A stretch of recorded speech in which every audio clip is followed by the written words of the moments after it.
Go ahead and hit the record button.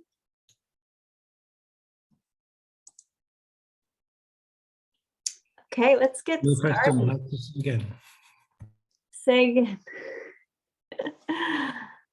Welcome everyone to InRhythm's Introduction to Regenerative Organizations webinar. Thanks for being here today. I really appreciate your time, and it's lovely to see your faces. I know some of you want to stay off video, and that's okay. My name is Jen Cates, and I'm a member of the InRhythm team, and I'm joined by a few other team members. Feel free to wave and say hello. And I'm also joined by one of the team members of InRhythm, Ryan Williams, which I'll do a brief intro to him in just a minute. But for those of you who may not be familiar with us, InRhythm is a design and management firm focused on revealing potential in people and in organizations. We work with networks, communities, organizations, and individuals, offering a range of support from one-on-one coaching to many do-it-yourself tools, workbooks, and online courses that can help you within your context. So today, I'm going to turn that over to Ryan, but I just wanted to give a little shout out to him that I've known Ryan for quite a few years, and he is a great guy, and he loves to spend a lot of time out in the outdoors with his family. And in the US, there's a show called Alone, where they whisk you off in a helicopter and take you in the middle of nowhere, often Vancouver Island or somewhere in Canada. And there's this competition to see who can live alone in the wilderness. And if I was a betting person, I would put all my money on Ryan to win that. I believe that he could survive alone in the wilderness for a very long time. But he brings a lot to our team, and I'm really happy to have him lead the discussion presentation today. And with that, Ryan, I'm going to turn it over to you, but thank you all for being here, and lovely to spend some time together. Thank you, Jen. It's great to have all of you with us today. And yeah, I've often griped at the show Alone. I probably yell at the screen more for that show than the evening news when I look at the frustrating things that people do. And I'm like, you could do it so much better.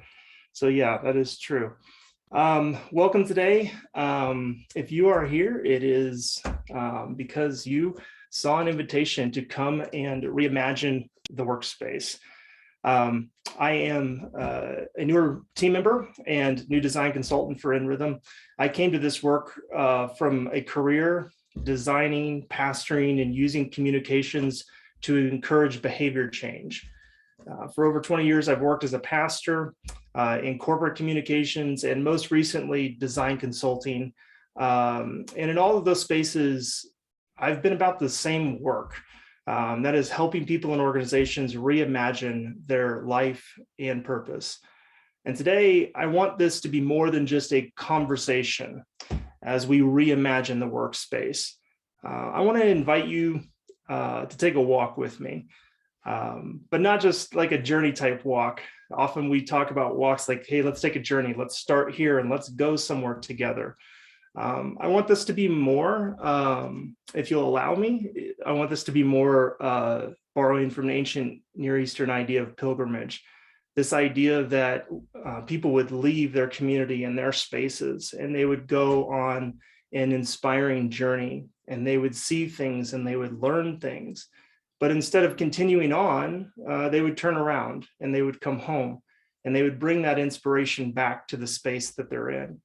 And that's what I'm hoping that this walk today will be, that we can walk and imagine together what the workplace could be like.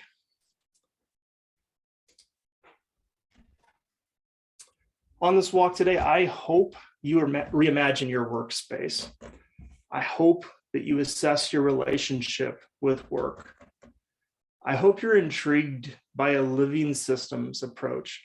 I hope you're inspired to weave it into your work. And I hope at the end, you'll engage in discussion, because hopefully that'll be some of the most fruitful part of today, is not only hearing from me, but hearing from all of you and your reflections as we walk together. So come reimagine the workspace. That was the invite, but why would we want to reimagine it in the first place? I mean, it's so good, right? All of you just love work. Everybody around you is loving work right now, right? Not really. That hasn't been the recent experience for many people. In fact, there's a sense among many people that something terribly has gone wrong.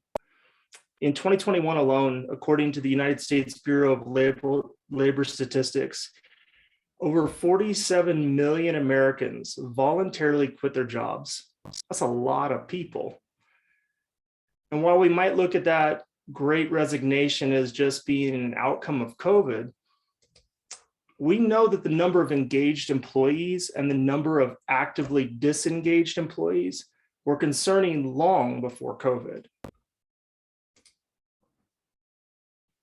Why we would want to reimagine the workplace? Because if you're anything like me, you've been tempted once or twice to say that this work would be so great if it weren't for the people. Or on the other side, on the flip side, you may love the people in your workplace, but you feel like the work environment is just toxic. When we say and think things like this, it's an acknowledgement there is something about the work environment that is draining the life out of us. And it's all incredibly important, because how we spend our days is, of course, how we spend our lives. Ultimately, the best reason to reimagine the workspace is because of the massive amount of time that we give to it. How much do you think the average person spends in an organization?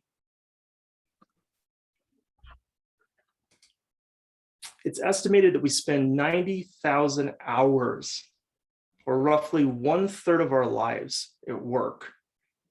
We spend another 1/3 of our lives sleeping. So that means that half of our waking lives we spend in a workplace. So our workplaces are especially worth reimagining.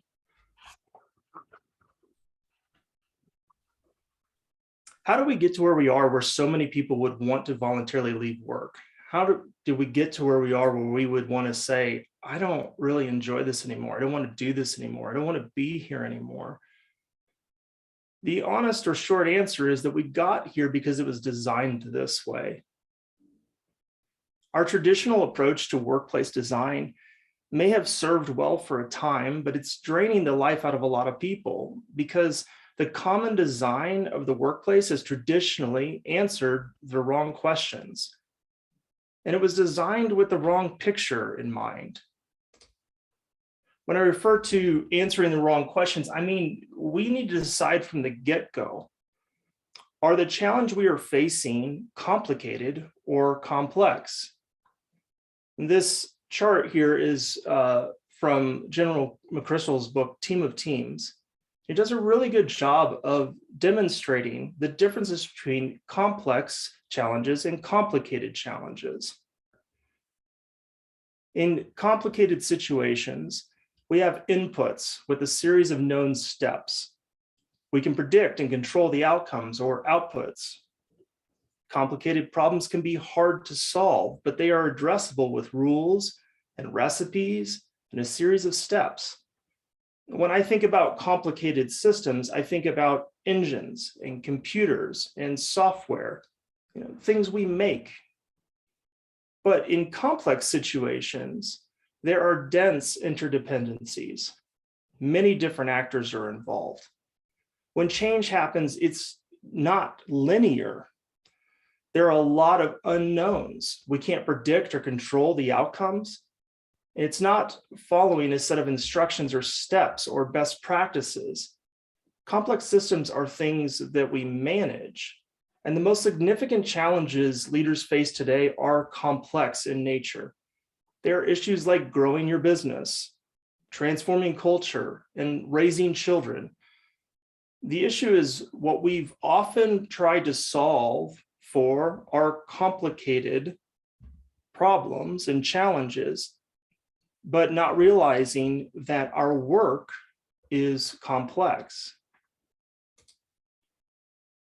If we're building or assembling something like furniture or Legos or a watch, fixing something like a motor or programming something like software, then we're facing a complicated challenge and can rely on prescriptive instructions to help us out. But when you have multiple unpredictable actors in your environment, if you're doing things like managing land or coaching a championship basketball team or raising kids or leading an organization, you're facing a complex challenge, one that needs to be managed. Just a quick history of the complicated approach in 60 seconds. How do we get to answering the challenges of our workplace in a complicated way? Well, a lot of this comes from Newton and other great thinkers who made breakthroughs in science and provided a powerful paradigm characterized by rationalism, logic, cause and effect, prediction and control. And this formed the philosophical foundation for much of our Western civilization. Newton's laws were so convincing that we spent 300 years applying them to this science, reductionist, mechanistic approach to all forms of human endeavors, including our businesses. And in the industrial age, there was a major shift towards a mechanical view of business. Business leaders wanted to be able to invest certain inputs through a series of carefully defined steps that would deliver the predictable outcomes they wanted to achieve. And that sounds pretty good. It is pretty good, but there are limitations to it. What many great thinkers have realized is the limitations of the mechanistic approach, because it doesn't work in addressing every sort of challenge we face. And that's because in complex systems, we cannot predict or control the outcomes. So again, we have to start with the right questions when we go about this work, this idea of redesigning organizations or reimagining them. We have to acknowledge that organizations are complex, not complicated.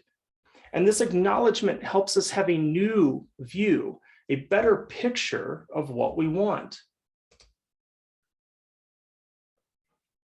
Speaking of better pictures, when we think of metaphors for work, what do you think the most dominant metaphor for an organization is? I'm sure some of you come across or said many of these following statements. We want this working like a well-oiled machine. I don't have the bandwidth for that. We got to dial this in. We want to move the needle. We need to hit the reset button. By and large, the most dominant picture we use for the workplace is a machine. And we need to start with a better picture, one that represents complexity, because machines can't account for them. And I know what you may be thinking, they're just metaphors, right? What is it really that big of a deal to have the wrong picture in mind when designing an organization? But we have to acknowledge that metaphors are powerful. Those pictures that we have in mind when we design, they're worth 1,000 words. And those words have our hidden assumptions and worldviews in them. And they can shape how we think and and they have influence over how we make decisions. If this machine metaphor isn't a big deal, then why is it that so many people feel like they're just a cog in a machine? It's because that's the design, right? That is the picture. That's what we designed with and what we had in mind. So as we go about this work of reimagining workplaces, when you go about this work of reimagining your workplace, let's pick a better picture, one that's a good fit for the complexity of organizations. we need to begin designing with living systems in mind, and not just a picture of one sort of individual living thing over another. We don't need to be designing organizations around horses, pigs, trees, but rather we need to have a picture in mind that accounts for all the interactions that happen as we work. When we start talking about life, it's a common understanding that it's impossible to provide a specific definition that's universally accepted of what life is. If we're going to say we're going to design with life in mind, it becomes problematic. And this stems from the fact that the background of scientists dealing with this question, biologists, chemists, computer scientists, philosophers, astrobiologists, engineers, theologians, social scientists, ecologists, these are just a few of the varying types of folks who've gone about trying to define life. And there is no universally accepted definition of it because their vantage point largely helps them define what life is. In their book, The Systems View of Life, Freekopf Capra and Pier Luigi Luisti considered the more general question: what are the essential characteristics of a living system?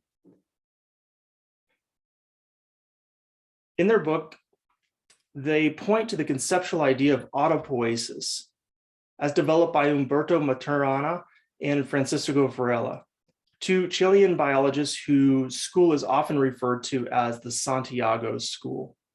And both these scientists are famous mostly for their theory of autopoiesis, which represents to the general and ambitious question, what is life?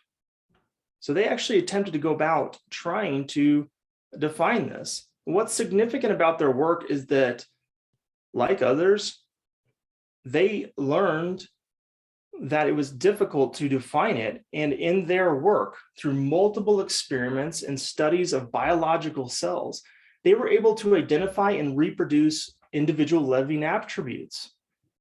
But those weren't in and of themselves life. What was living was the interconnections between those attributes. So life wasn't the collection of all of those individual attributes, but rather the whole living system. And this discovery led them to coin that phrase, that term, autopoiesis, auto meaning self, and refers to autonomy and self-organizing. And poiesis comes from the Greek root word of poetry. So then autopoiesis is this self-making or self-poetry. And this is what they saw happening within the living systems, biological cells, that there was this self-making happen. And this systems view of life is so helpful when we go looking for what is essential in life, because it takes our focus off of any individual expression of life and causes us to look at what is essential to the whole system. With all of that kind of in mind and that understanding of biological cells and living systems, here at InRhythm, we hold to this definition of life, and it guides us as we design. That life is an organized system capable of maintaining itself within a boundary of its own making. That is, that living systems are, in fact, regenerative. Regeneration is a defining aspect of life. It isn't a type of life. It isn't an adjective describing a particular sort of life. It's a synonym for life. The terms are synonymous.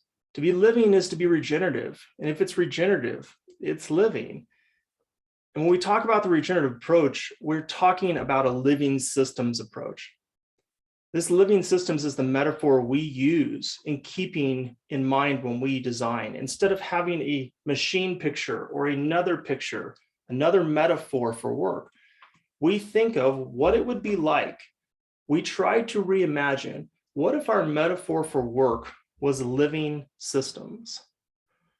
And if we were going to do that, if we look at living systems as a metaphor for what an organization is, then we have a redesigned definition of what organizations are and can be. An organization, then, is a living system capable of maintaining within a boundary of its own making, where abundance and resilience are recurring outcomes of its underlying health. So again, an organization is a living system capable of maintaining itself within a boundary of its own making, where abundance and resilience are natural, reoccurring outcomes of its underlying health. This definition is very helpful for us as we reimagine the workspace. But it looks even better in contrast to a definition if we keep the machine in mind. Looking to compare what an organization might be defined as is using the definition we just reviewed, what would the definition look like with a machine as our metaphor? It might read something like this: that an organization is a structure that uses power to apply force and control movement to perform an intended action. That definition actually reads pretty familiar to me. Many of the organizations I've been part of, they operate this way. They're structured and designed to direct energy towards specific outcomes. And that doesn't make them evil, but they are unintended consequences for bringing definitions like this to a complex environment.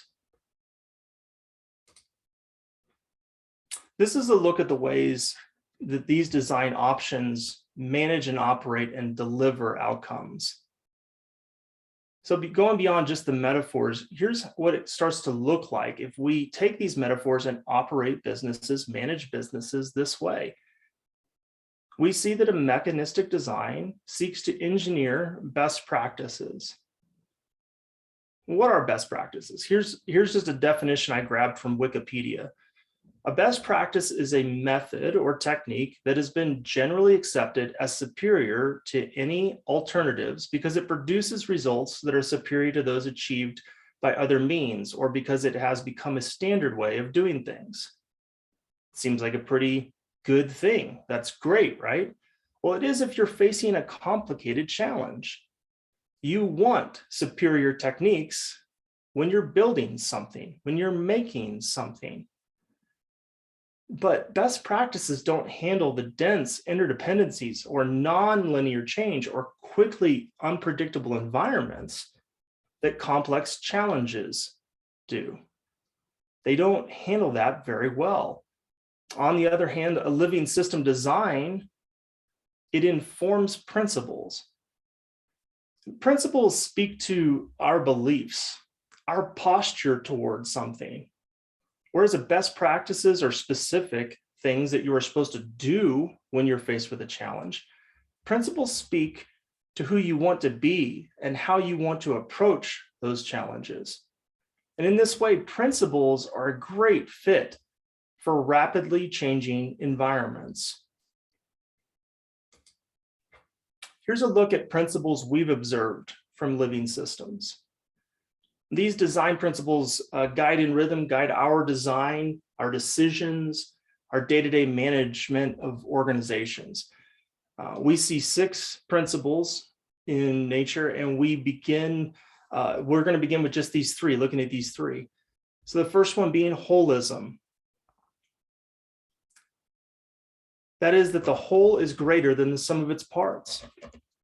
So designing and operating in this way, we design in a way that values the entirety of the system and creates conditions for abundance, resilience, and impact to emerge from the interdependent contributions of all team members, clients, and partners.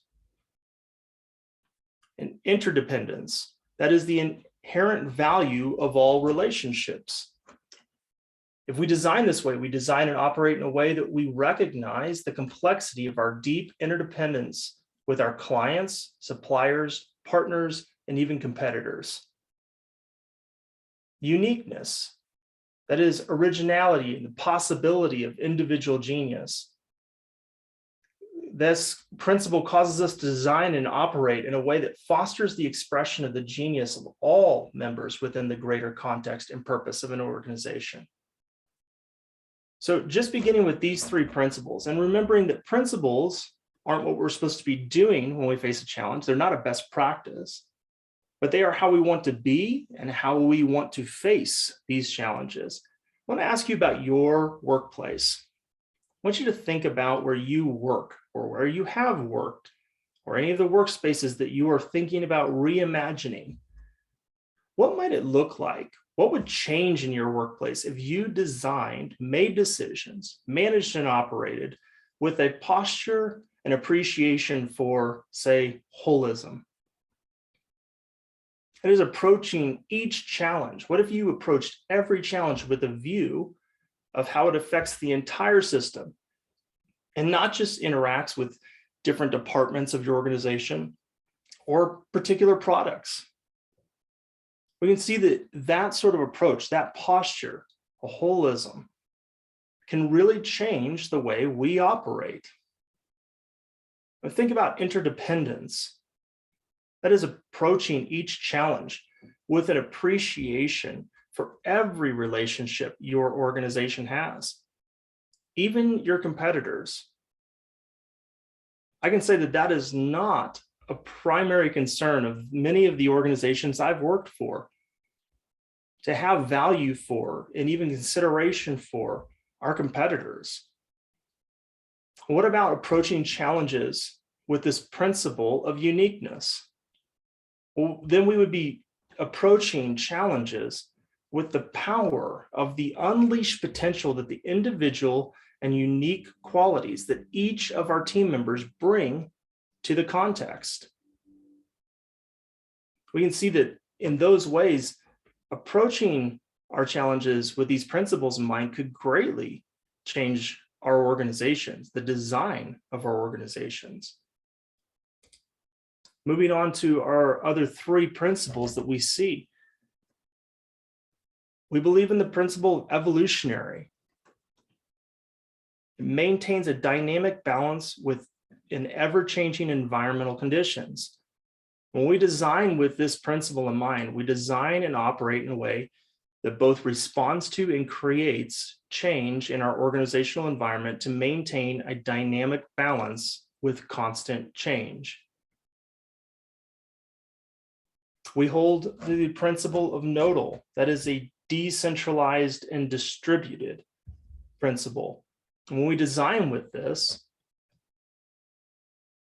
we do not rely on centralized command and control structures. And this principle allows all members of the system to be resourced, empowered decision makers. We design with the principle of developmental, that is the growth and health of all of our members. When we design and operate in a way that creates the conditions for all members to grow and thrive in conjunction with the health of the system. So again, if we were going to think about, as you are looking at your organizations, what if you designed with these principles in mind? What if you made decisions and operated this way? What if you considered you approach challenges with the principle of evolutionary? Well, doing that would be approaching each challenge with the assurance that each response to a challenge, whether favorable or unfavorable, it only informs and creates future responses.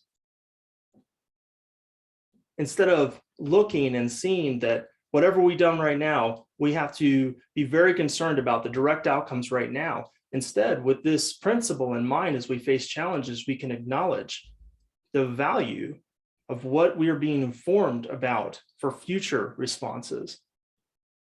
What about the principle of nodal? This is one that would be very different to many of the environments that I've worked in, because this would be us approaching challenges with direct connection and support from our team members without having to wait for permission, and knowing that you have the authority and responsibility to self-organize and respond to challenges together. This is very different than the environments that I've been in before, where we did wait for permission And it was expected that somebody would tell us or direct us on what's the best approach. How different would our organizations be if we valued this principle, this design principle of developmental? That we would be approaching each challenge, not just with a focus on how to meet it, but to do so with the intention of it being a learning and growth opportunity for individual team members. That's a different way of facing a challenge. Instead of just looking to make sure that we overcome it, that we answer it, that is the primary focus. Instead, the primary focus being the development of our team members through the process. We believe that these principles, that designing and operating this way in response to challenges are, in fact, regenerative. They're living systems approach. They're life-centered principles. And using this principle as our guide, we begin to not only reimagine, but also experience what it's like to cooperate with life all around us. I love this quote. Work with life-centered principles and the universe pitches in to help. So principles inform our approach to challenges and help us begin to manage complexity, but they also facilitate our design of a new flexible framework that helps us operate in a new way. Going back and looking at kind of the distinction between the managing and operating from a machine design to a living systems design. Again, in a machine design, best practices enforce prescriptive responses and structures to challenges. But within a living systems design, those principles facilitate the design of flexible frameworks that can help us operate while accounting for complexity. So what might that look like? Here's a look at how we seek to design flexible frameworks. Like many design consultants firms, we facilitate general operating conversations. That is, why are you here? What do you want to accomplish? How will you accomplish it? And how will you measure it? Those are all very basic operating, managing conversations. But as we move through the design or redesign of an organization, we want to emphasize that the organizational abundance and resilience are reoccurring outcomes of our underlying health. So when we want to talk about context, for instance, we want you to know who you are as an organization, but we want to talk about that in terms that are different than just mission and vision. We want to begin with looking at our shared purpose. Why did these individuals come together in the first place? What is your shared purpose together? And moving from that, what sorts of behaviors would you need to be acting out in cooperation with each other to meet that shared purpose? What kind of quality life do the team members in your organization, what kind of quality of life do they want? We help you take a look at your supporting environment, because that's just as much a part of your definition, who you are, your context in the world, as what you bring to the table. Those interconnections between the environment around you, your customers, your competitors, all of your those who resource your organization, they're all part of your context and your identity. And we also approach our design by looking at equity, because in an interconnected environment, if there is inequity in that system, it affects us all. And the reason we begin here, instead of say with mission or vision, is because we aren't just trying to accomplish something. We are being something in the world. And before we move on in our framework, our flexible, framework being designed by principles, we don't just go from context to, well, okay, what do we want to accomplish? That is work. We first look at what we consider the most important aspect to actually having these outcomes, and that is our organizational health. So we look at things like energy flow, which for us just means that our members are thriving, that they want to show up to work, that they are engaged, that they enjoy participating. And we look at things like information cycle, the ability to make intelligent decisions, acknowledging that as something comes in as a new idea, that it doesn't just stay this great idea for all time, that we need to review it. And we acknowledge that even as it moves on and it decays and it dies, there's value in it informing future decisions. But those decisions become siloed and they become things that are held just for certain sorts of people if we don't have a good communication cycle and relevant exchange of information, when our people in our teams don't know what's going on in one space or another. And another huge aspect of organizational health is our network connections, this diverse partner community that we are developing. So when we look to designing an organization, when we reimagine the workplace, we start with, yes, our context. Then we look to our health. And when we go to design structures, when we go to design how we're going to go about our work, we design structures that first and foremost enable organizational health so that our members are thriving. So we have good information cycle. So we have good communication cycle and network connections. We have structures that then help us have a platform for work, that help us determine roles and responsibilities, organizational design, governance, and policy. And then we move on to what are we doing? With all of that in mind, we actually look at what we're doing, the traditional strategic planning, and all of that then looks forward to the unlimited potential of our purpose. What happens if we are living it out? What resilience comes out of that? And seeing how we have thriving members, transformative systems change can come when we are living out a certain sort of way. And we get to ultimately experience emergent outcomes. And those emergent outcomes then regenerate our living system. So you can see that when we start with a different picture in mind, when we're not designing our organizations as machines, and when we're acknowledging the machines are great for solving complicated challenges, but not complex ones, then we look to organize in a different way. We see how living systems inform principles, and they facilitate the creation of flexible frameworks, and those frameworks regenerate our living system. We started off today just saying that we're going to go on a walk. Hopefully it wasn't too long of a walk. My intention was that we could actually talk about this. But I started by saying, I hope you reimagine your workspace. And I wonder, have you had the opportunity to do that? What has come up for you as you thought about where you work and its design? I said, I hope you assess your relationship with work and are intrigued by a living systems approach. For some of you, this may have been the first time you've ever heard of a living systems approach, or even thinking to design with life in mind. But I hope you're inspired to weave that into your work.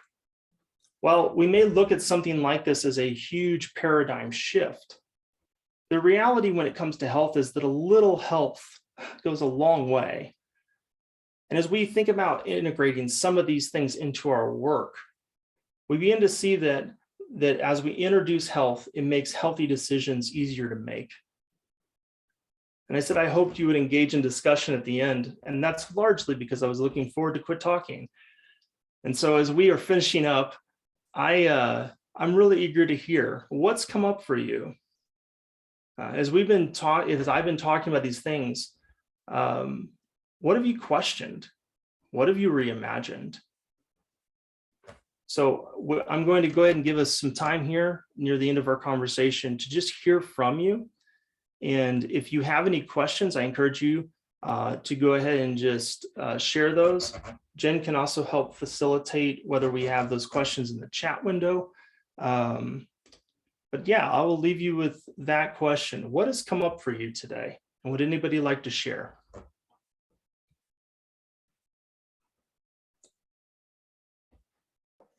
Ryan, we have Patrick says it mimics sustainable life practices. I just went away. It's the most normal way of being. By implementing these contexts and perspectives, we can take huge leaps. This way of operating will create a huge competitive advantage. Thank you, Patrick.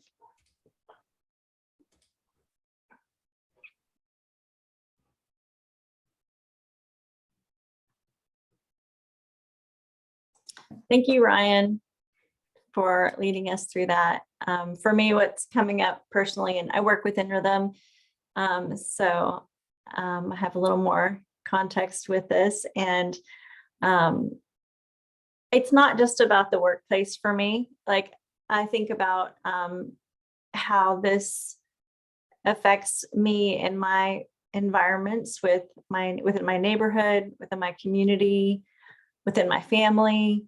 And in fact, I've gone through a design lab, which I can talk more about in a minute, but using it as a personal context. I had a family member pass away a year and a half ago, and was struggling through, of course, the grieving process. And after about 6 months, I used this framework to help me through the grieving process.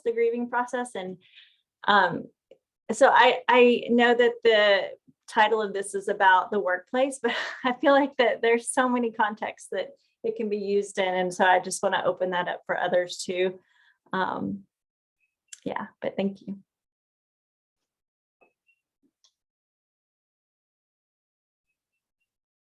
Anyone else want to share? Michael, you have your hand up? I do. So thank you, first and foremost, for being out in the world and growing this conversation about regenerating. Let me first say that these days when I introduce myself, I try to say that instead of my pronouns or my location, I tend to say the watershed in which I live. And why do I say that? Because the watershed is a natural grouping that exists. Everyone, you don't live on two at the same time. So it can be a way of talking about our places. And we all are both receiving life and water from our watersheds. And so it immediately puts us all in a common context that is currently lacking. So I invite others to adopt, when you're invited to share pronouns and share location, to share your watershed. And because part of the waking up for me and the regenerating for me, and there have been 3 dimensions, three pathways, I call them spiritual quests, but one has been an inward journey of mental models and new language.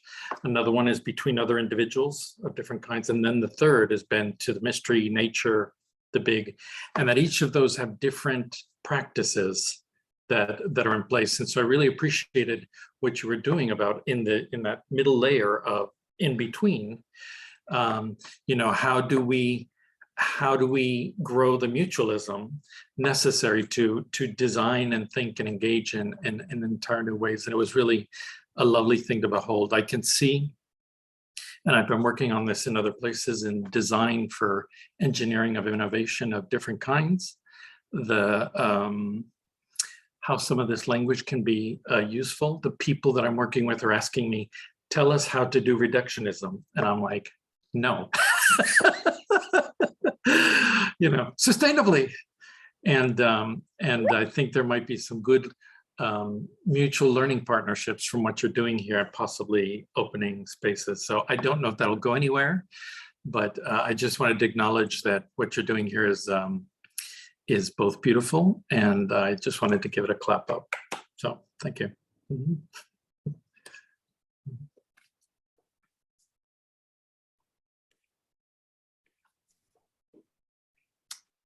Hi, Ryan. I'm not sure. Can you guys hear me okay? My name's Jonathan Daniels, and appreciate you sharing this, Ryan.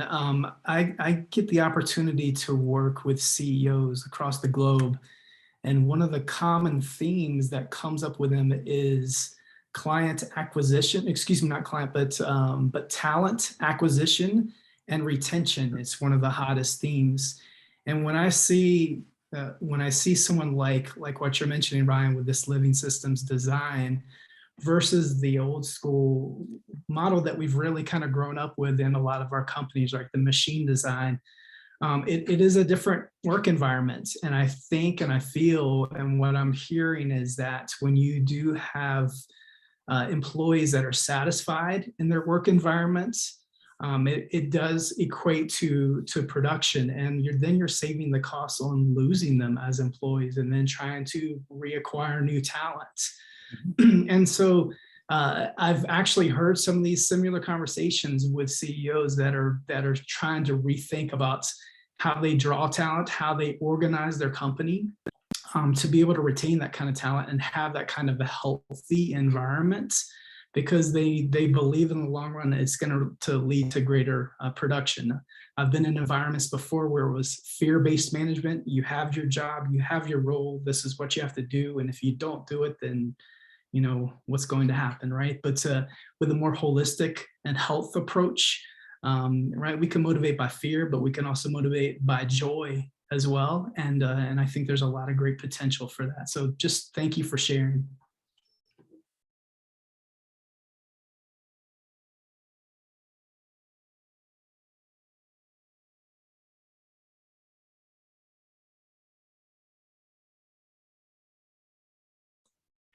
Thank you, Jonathan. Really great. Something that just occurred. I'm Patrick Harrington, and something that just occurred to me is one of my kind of teaching stories has been over the years. Was the Titanic the problem, or was the direction it was headed? And I've always said, you know, that I work with ship captains, and I work with the people that are steering the ship. And the bigger the ship, the harder it is to turn.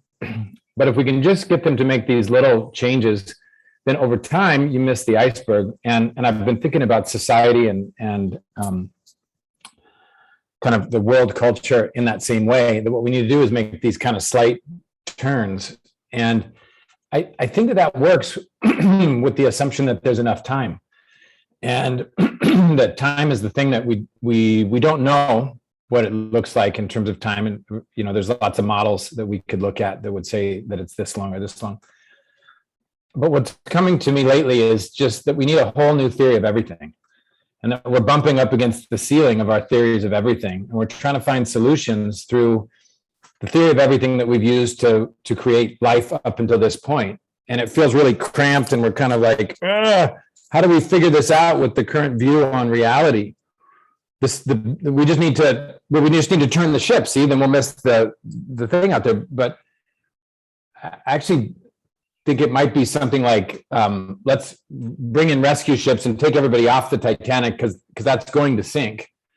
And we need a new theory of everything. And I don't know what that looks like, but I think this is a group that I can speak that to and just have us all brain trust in our own ways. That really says, you know, what if we,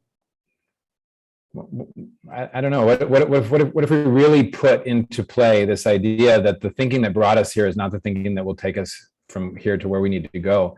And I think that this is a bridge. This regenerative model is a bridge. And it has me feel relief. It has my stomach relax a little bit when I see your slides and when I hear the conversation. So that's all. Thank you. Awesome. Thank you, Patrick. Lisa. Hey, everyone. Patrick hit it on the nail. And even after listening to the model sounds really nice. But I'm going to say something as a woman of color and American. After 400 years of chattel slavery, and a lot of people have an inheritance and lineage and thousands of dollars given to them, I'm in no position to ever say that, even with the most of highest education. I'm at no privilege. I'm not at, I mean, this is the, you know what I'm saying? It's very statistical, which means that anyone on paper can understand that I make 30 cents less than any other woman, especially a Caucasian woman with the exact same experience and the exact same degree. I don't have the same, you know, wealth. I don't have the same money in my bank account. I can't go to a bank and just write up those things. There are a lot of things that are still in play to that are keeping people well marginalized financially from even starting a company and having employees. That's a beautiful thing to even say. Like, I can hire people. I can't hire people. I'm a full-time artist, and I would rather not work for anyone but myself, because there has not been any century where Black women cannot do anything but work for someone else. I don't have that perspective. My mother didn't have that perspective. My grandmother didn't have. We've not been free as treated as human beings first, and then secondly as an American citizens long enough to even have an opinion, to even have a say to say, I don't want to work for you. I don't want to work for you. I don't work for you. I don't want to work for you for $1 million, $1 billion. I don't want to work for you. In fact, I don't want to work. I think after so many years of slaving people, chattel slavery for so long and not earning anything, including rights, why would you want to go work for someone? I think a lot of people don't think about that. If your great grandfather said he picked cotton all his life, you'd be like, man, I really don't want to go farm anywhere. That really needs to come to some fruition of conversation when you're thinking about hiring people who are marginalized people. Do they actually want to even work for me? Maybe they have an idea that I can listen to sponsor. Maybe I can bring them on, maybe I can sponsor their company. We can work together. Maybe I should not be hiring them as an employee, but actually seeing what fruitacious minds they have. Maybe they have something that your company can be a part of, or maybe just be an angel or an investor sponsor to them. Maybe telling them, hey, I hear your mind going. Maybe I can, show you how to write a business proposal. You know what I mean? Instead of bringing someone on as you're under you, maybe bringing them to where you are. Yep. I think sometimes there's something here in America where a lot of people like, this person should come work for me. And I'd be like, yeah. Who said that? Who said someone wants to work for you? But I like this idea. I like this idea. But I just think that as even a young person under the age of 40, I'm under 40, an African-American woman. I don't want to work for anybody. I don't even care if you had the most. I hear you. Thank you, Lisa. Jen, can I add to that? Is that okay? Yes. I just want to make sure Lisa's, if she's driving, I want to make sure she's careful and being safe. Yeah. Thanks, Jen. So Lisa, thank you so much for that. We actually are working on, we have been working on another model to this whole ecosystem where it really is about you designing what you want and us supporting you.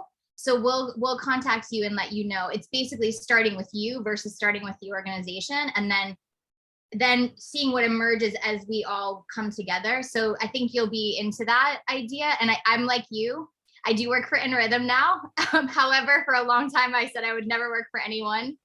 But it starting with that model and working with InRhythm, it did result in me actually working for InRhythm and with InRhythm and collaborating. But I know there's a huge group of folks that just don't want that ever, but they want the community, but they want the resources, and they want all of the, the collaboration. And so that's what we're creating for a bigger group of people. So I'm excited to talk through it. And maybe there's some things, it's really going to be a co-creation. So I'd love to see your thoughts there. Yeah. So that's a wonderful fruitation idea. Yeah. Thank you. Awesome. Thank you. Any others? Last minute, I just want to give some space for other people. Ryan, do you have any other comments before our time ends in the next few minutes? I just want to say thank you to those of you who've shared your thoughts, your ideas. Lisa, I put in the chat, I don't know if you can see it because you're driving, but I just think that that is such a beautiful reimagining that you're talking about, unleashing potential of those who haven't had the opportunities. I think that is absolutely every bit of part what we're talking about here, and part of that reimagining. So thank you for all that.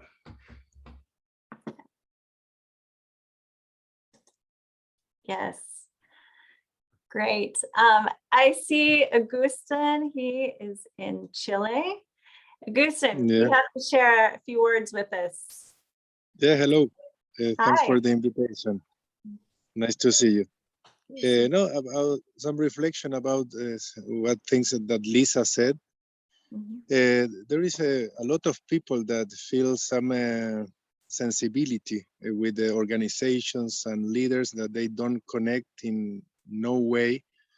Some sensible people, some creative people, some extroverted people, some people of color, some people in different social levels, you know.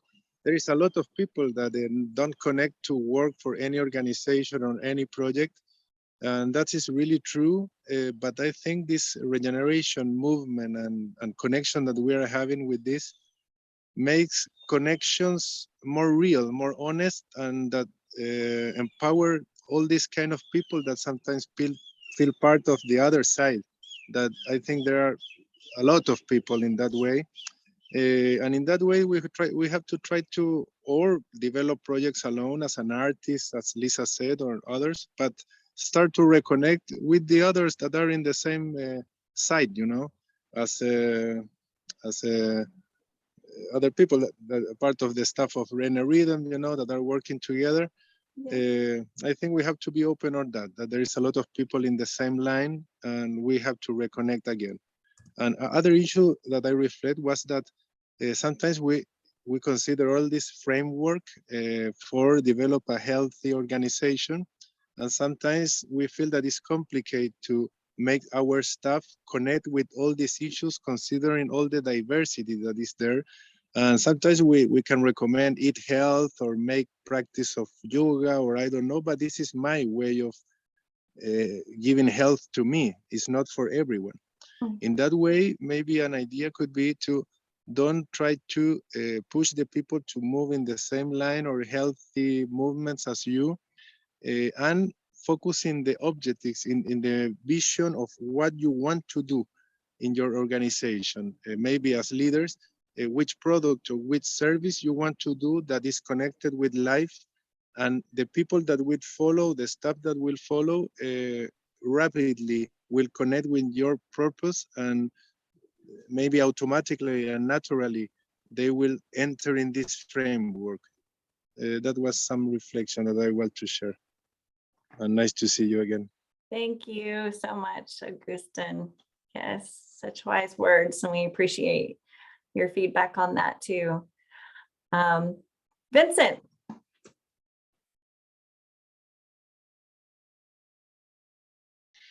Hey, can you hear me? Yes. Yeah, I was just thinking, really not a statement, but more thought that I think that there are probably a lot of companies or organizations out there where maybe like the founding members or some participants within the company have some of these ideas from an intuitive sense. And they basically try to build out the organization with some of these methodologies without really having like a strong like structural form in place, but just like have an understanding that the traditional workplace isn't working, and maybe they want to build it in a different way. But I do think that for a lot of us, it's hard to maintain that over time, because maybe operationally there's some aspect of the business that needs to improve, and therefore you hire in subject matter experts on a particular issue, but they're inheriting the traditional mechanized workplace dynamics from their previous workplace, or the culture that we all exist in. And then they try to, in trying to service the company, enforce those values. And it's really hard for someone at the top or some other people who have an intuitive sense over like these ideas to then maintain that philosophy, while other people, in an effort to try and improve the organization on some specific outcome, are influencing it in a different direction. So I think it is really nice to try and put a framework on these ideas, that therefore it can be communicated to everyone entering the organization. I think that's really important, because just relying on the intuition of a few people who have these values makes it really hard to sustain in an environment where all of the influences are pushing against it, and everyone you bring onto your team doesn't necessarily have that intuitive sense, even if they realize that this new system would benefit everybody, just like we're all wired to think in a different way. So it's not like a malicious shift. It's just like, as you grow the organization, those values can be diluted if there's no system in place to like maintain them. Anyways, I used a lot of buzzwords to try and explain, so maybe that wasn't clear at all, No. but that was my thought. That was awesome. Thank you. I know some of you need to hop off to other activities. Thank you so much for being here. We really appreciate your time. Thanks again, Ryan, for leading us through that. Feel free to reach out. I put my email in the chat. Happy to have one-on-ones. If you want to know more about InRhythm's offerings involved in our community where we have discussions like this, regenerative journey gatherings, for instance, becoming a member of our community of practice, or we have a design lab, regenerative design lab coming up in May 10th. We would love to talk more about that with you, and be well, everyone. So appreciate the space and the time. Thank you all. Bye.